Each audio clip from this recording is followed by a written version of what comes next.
voltamos com paixão por velocidade e continue com a entrevista do Edgar Melo Filho, esta lenda das pistas e também do rádio e da TV. Vamos ouvir mais histórias do Edgar. Edgar, 1977, Opalão, Grupo 1. Foi uma temporada também memorável, né?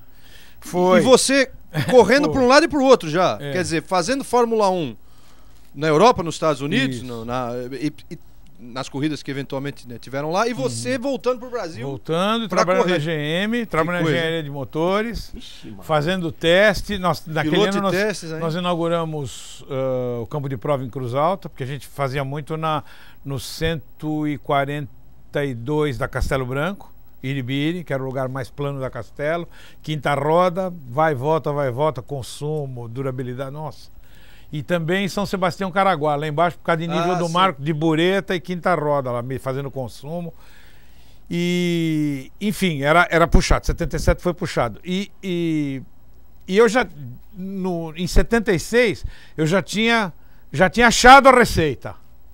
Tanto é que eu já tinha conseguido algumas vitórias de Opala em cima dos Mavericks, porque é gostoso ganhar corrida com motor 8 cilindros, mas é muito mais gostoso ganhar corrida com motor 6 cilindros em cima do 8 cilindros. Olha o Opalão aí. Essa sequência de imagens começando agora, é verdade. Você com o Opalão branco aí. E esse começa liderando no grupo 1. É verdade. Isso aí, esse campeonato eu devo muito ao Afonso Jafone. O Afonso montou uma equipe, comprou 3 Opalas 0. Mas não quis me ouvir, eu queria um carro 4 portas, ele não quis me ouvir, comprou 2 portas. Mas aí a gente fez a modificação na gaiola para fazer o efeito de 4. E o Jaime Silva, com quem eu tinha disputado o Campeonato Paulista um ano antes, perdi por meio farol, por causa daquele negócio de subir, sair primeiro na junção, mas o Mavericão veio, passou por o bico, o Maverick era mais bicudo, e ele acabou ganhando o Campeonato Paulista. Mas foi uma experiência boa. E no ano seguinte, assim, em 76, eu falei para o Afonsinho, Afonsinho, olha, tá aí o glorioso 7. Era o 7 ou 77? Aqui é Interlagos, você ganhou em Nova lá. Isso. Você ganhou em Brasília. Foi um ano bom. Brasília foi um ano bom, né? Foi um ano bom. O Edgar, nesse ano mudou o tempo da corrida. Mudou. Ficaram 2 baterias de 45 minutos, que eu acho o ideal. Eu falo sempre pro Tony. No Brasil é mais certo. Só que hoje é 50 minutos. É o chamado último que chegar a mulher do padre. Não tem perdão. Não tem conversa. 45 minutos é pau na máquina e não tem você ficar refrescando, tira o pé. Então, foi bom por isso. Então, não só as poles que a gente conseguiu, mas a vitória em Brasília, o troféu José Carlos Patti, você imagina. Nossa. Essa taça até hoje está em casa, todo dia quando eu passo de meio eu tomo a bênção dela. É uma taça de muito significado, tão querido do Zé. E esse campeonato, assim, o Jaime preparou um carro perfeito pra gente. O carro era realmente. Os 3 carros eram iguais? Os 3 carros eram iguais. Nós tínhamos o meu carro, o carro do Afonsinho e um carro reserva. Então a gente ficava uma semana testando em Goiânia, o carro reserva ficava embaixo da torre. A gente dava 5 voltas com ele às 7 horas da manhã, quando começava os testes, ao meio-dia, quando parava para almoçar, à 1h30, quando voltava do almoço, e às 6 da tarde, quando terminava o teste. 5 voltas. Para comparar os tempos de um carro que ninguém mexeu em nada com tudo que a gente mexia nos outros. Porque... Aqui essa foto, Edgar, ó, é da última corrida. Quando você foi campeão. Olha lá, na perna da ferradura. Na perna da ferradura, coisa linda. E você pôs uma inscrição no capô, nós pusemos um louro. Provocação, Edgar, é isso? Não passa nada. Não, porque os caras ficaram com muito tititi. E por mais que você queira ser humilde, e tem que ser humilde mesmo a vida toda. Um dia eu perdi a paciência e falei, quer saber? A caga no Joey, acabou. Aqui vou ganhar eu e ponto final. Com o foguete que eu tinha na mão, esquece. O resto eu remava. Esquece. Ele teve um adversário muito duro, que foi o Ricardo Soares, né? Nossa, se foi. Ele chegou e ganhou 3 provas. É verdade. Ricardo chegou a balançar um pouco, ficou ali pau a pau o campeonato, né? Não, ficou assim. Mas aí eu acho que isso valoriza, eu acho que isso valoriza o campeonato, entendeu? Valorizou o campeonato. Eu acho que o nível dos pilotos era muito bom. Eu ia ficar triste se tivesse sido um nível baixo. Perfeito. Não, só tinha cobra criada, não tinha bobo. E eu acho que mesmo nos pilotos de fora, nossa, tinha Dado Andrade de Curitiba, tinha o Tedesco do Sul. Perfeito. Tinham realmente uns pilotos muito Paulão rápidos. Gomes, Maria Amaral. Então, exato, Marinha Amaral. Então, eu acho que isso acaba valorizando. Só que por sorte, eu me dei bem nas outras pistas. Eu me achei em Brasília rápido. Tarumã, eu sempre gostei de andar lá. Andei muito em Tarumã. conheci bem a pista, os gaúchos me ensinaram ótimos truques, os gaúchos da antiga me ensinaram ótimos truques da pista, porque pista tem truque para você andar. Claro. Nem sempre o traçado é aquele que parece ser. Você faz de um outro jeito, sem curto tempo. Então, aprendi boas coisas, mas Interlagos sempre foi o quintal da minha casa, em que pese eles terem modificado a pista, a essência tá lá. Então, isso também acabou me ajudando. A K ganhou de ouro. A K ganhou de ouro. É isso aí. Vocês podem antes dizer, a K, pero a K. História do Isso o Manuel falou. Alencar Júnior correu nesse campeonato, Ricardo Soares. Não tinha bobo. Só fera. Não, grid cheio. A Interlagos, Edgar, é aí que eu queria chegar, a produção já esse deixou saudade. Esse é o traçado antigo de Interlagos. Esse deixou saudade. Você, né, foi administrador do Autódromo de Interlagos. Exatamente. Eu queria que você contasse depois a história, daqui a pouco, dentro dessa história que você contou, com a ligação que isso teve também com Ayrton Senna, né, o porquê que você foi administrador. E a imagem do novo Interlagos, temos uma imagem aérea do novo, novo entre aspas, tem 21 para 22 anos esse traçado novo, com o S do Senna, etc, e as modificações que foram feitas. Como é que foi essa história que você chegou a administrador de Interlagos? Como é que conta essa passagem? Como é que foi que o Ayrton teve uma participação nisso e a história como é que se desenrolou? Olha, para fazer um resuminho rápido, o Dr. Paulo, quando foi eleito prefeito de São Paulo, ele foi muito claro. Ele disse: eu vou escolher todos os secretários, mas Interlagos e o Pacaembu, eu vou escolher os administradores. Então já avisou os respectivos, nesse caso, o secretário de Esportes, se não me engano era Arnaldo Faria de Sá, na época, não tenho certeza, que não mexa em Interlagos nem no Pacaembu, que ele, Paulo, queria escolher. Específico. Né? Isso, específico. Então, claro, os secretários foram escolhendo seus assessores e tudo mais, e o doutor Paulo chamou o Ayrton. Olha, Ayrton, eu gostaria que você administrasse o autódromo, enfim, nós temos planos para, enfim, melhorar o autódromo. O Ayrton falou: que bom, fico contente, eu também tenho. Isso no ano foi em 93.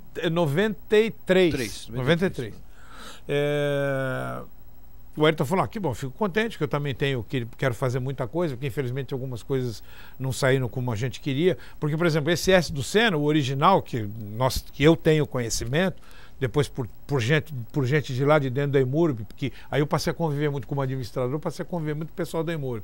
O traçado original, na primeira mudança original, não existia esse S do Senna. Sim. Você fazia e ia para 2. E um pouco antes da 2, você fazia uma curva e descia para emendar com a reta oposta. Certo. Lá é aquela curva do Senna, a original. Que depois o seu Roland Brunserede, pressionado por não sei quem, por os interesses, proibiu, porque você ia sair da 1 torto e tinha uma freada muito forte. E certo. Todo mundo sabia que o Ayrton ia acabar fazendo a diferença ali. Eu ia falar isso, porque então, ali algum francês pode ter provavelmente dito alguma coisa. Não. Provavelmente. Outro francês, aquele glorioso 1,52 m com salto carrapeiro. Não tem conversa. Então, mas pode ser. Aí a FIA invoca. É que nem aquela coisa da quinta emenda. Esquece, para. Isso é conversa para boi dormir. Bom, e aí inventaram o S do Senna. Então, o Ayrton gostou da ideia, topou e aceitou. Mas avisou pro doutor Paulo: pelos compromissos que eu tenho, eu não posso ficar aqui. Posso indicar uma pessoa? Não, claro, meu caro, tá bom. E ele voltou para Portugal e pediu para mim ir à casa dele. E aí ele me avisou que eu ia voltar para o Brasil, que eu estava morando em Portugal naquela época. Do nada, né? Você vai voltar para o Brasil. Você vai voltar. Eu falei assim: mas vai voltar quem, cara pálida? Ele falou: não, você vai voltar, pode arrumar suas malas. Eu falei: não estou entendendo. Ele falou: não é para entender. Volta porque o Paulo me convidou para ser administrador, eu aceitei, você vai ficar lá no meu lugar. Aí, claro, vou falar não pro homem, não tô maluco ainda.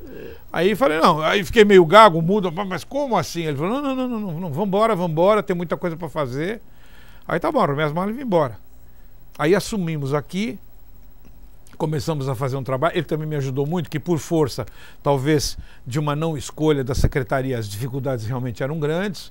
Você tinha que pedir as coisas seguindo o protocolo, né? Porque as coisas têm um caminho. Sim, caminho legal. Fazer a solicitação através do requerimento para a secretaria. E depois eu fiquei sabendo que muitas coisas iam para a gaveta e não saíam mais. Olha. Mas como o padrinho era forte, o padrinho era atento, o padrinho 2 vezes por semana ligava. Quando ele não ligava, o Milton ligava. O Milton também uma pessoa fora de série. Saudade, Milton. E Milton, pai do Ayrton. E ele e o Milton estavam sempre ligando. E o Ayrton, preocupado, ligava e, ó, eu tô com um problema assim.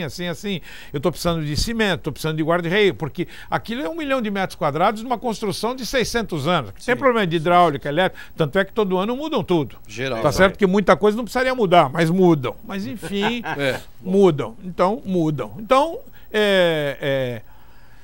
e aí ele me ajudava, porque aí eu não poderia fazer isso, porque eu ia arrumar uma outra sarna, mas daquela que nem Neocide ia ajudar. Mas se eu não podia passar por cima dele. Só que ele podia. Ele ligava direto pro Paulo e falava: olha, eu tô precisando de cimento, tô precisando de tela, de guarda-reio. E aí no dia seguinte o caminhão do DEMAT, que era do Departamento de Materiais, encostava e repunha as coisas. Porque os pedidos, eu guardava todos os pedidos, né? E mandava para ele por fax na época. Falava: já está pedido faz uma semana, os caras não mandam. Mas conseguimos levar, conseguimos tocar aquele ano. Infelizmente em 94 ele se foi. E aí houve um pedido da própria direção da Casa Municipal, Civil Municipal, para que eu continuasse, mas eu não... eu estava muito deslocado, né? E aí eu saí, foi a primeira vez. Depois eu voltei 2 anos depois, porque foi pedido para que eu voltasse. Eu já não queria mais aceitar, porque eu já imagina, quando eu tinha padrinho era difícil, imagina ateu. Então, eu sabia que a bucha ia ser maior. E para fazer uma pergunta de momento que eu ia te fazer depois, mas faço agora com a imagem. Foi o maior piloto que você viu guiar? Não é o que você acha, aquele que a gente viu. Foi realmente? Dentro do tempo do que dele, você acompanhou 21 anos. Foi. Dentro dos teus anos de Fórmula 1, acompanhando diariamente, em loco, tudo que acontecia foi sem dúvida. Foi porque dadas as devidas... Foi superior ao Emerson e ao Nelson, trazendo para a nossa questão brasileira, ou você acha que isso não pode ser colocado? Não pode ser colocado. A época do Emerson foi diferente. Sim, sem dúvida. A própria época do Nelson foi diferente. E o comportamento do Nelson, dentro das qualificações dele, foi fantástico. Sem dúvida. Porque o Nelson raciocinava como fazer as coisas. O Ayrton tinha insights, que não me pergunte de quem. O Ayrton parava, chamava o Joe Ramirez e dizia: eu pedi 20 libras nas rodas traseiras, não puseram. Não, puseram. Não puseram. Mas o cara, chama o cara porque não tem. O cara ia lá, põe o medidor e tem razão, tem 18. Então põe 20. Quer dizer, então, ele sabia... 20, não me pergunte. Eu não posso entrar nesse campo, porque aí foge do... Eu tenho uma limitação. Eu não sei. Ele tinha coisa. Com tudo ele era assim. Com tudo, mas em detalhes. Quantos testes de inverno nós fizemos lá, Jerez de la Fronteira, Estoril, que era janeiro e fevereiro, de repente ele parava no treino e pediu uma coisa absurda. Mas tá louco? Não, mas eu quero. Não, uma vez ele parou e falou: tem um cilindro vazando. O japonês deu cambalhota, motorhome, não tem cilindro vazando? Ele falou: tem um cilindro vazando. Mas não é possível. E sai, dá mais uma volta, continua vazando. Os japoneses perderam a paciência, arrancaram o motor, debulharam o motor. O coletor por dentro estava furado. Não me pergunte como. Como é que pode? Não me pergunte como, eu não sei. Foge do meu alcance. São coisas... Não, eu não do meu alcance foge. O Nelson não, o Nelson era lógico. O Nelson pragmático, né? O Nelson chamou o engenheiro dele de madrugada na Hungria e falou: vamos dar um jeito de fugir, pega 2 mecânicos que eu preciso mexer no meu carro e o Patrick Head não pode saber.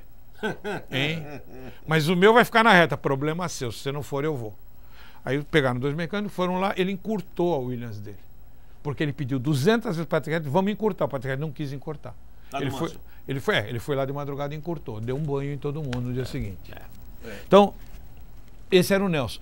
Pragmático, mecânico. Mais fácil fazer curva. Então, ele encurtou. Quando ele encurtou para o circuito da Hungria, muito vira-vira, o carro mais curto é melhor. Não adianta você ter um carro de distância entre eixo muito comprido. Você tem problema para virar. Então, mas o Nelson sempre foi lógico. Desde a Super V, o Nelson sempre foi lógico. Sim. Então, você vê, é uma condição diferente. Então, por isso que as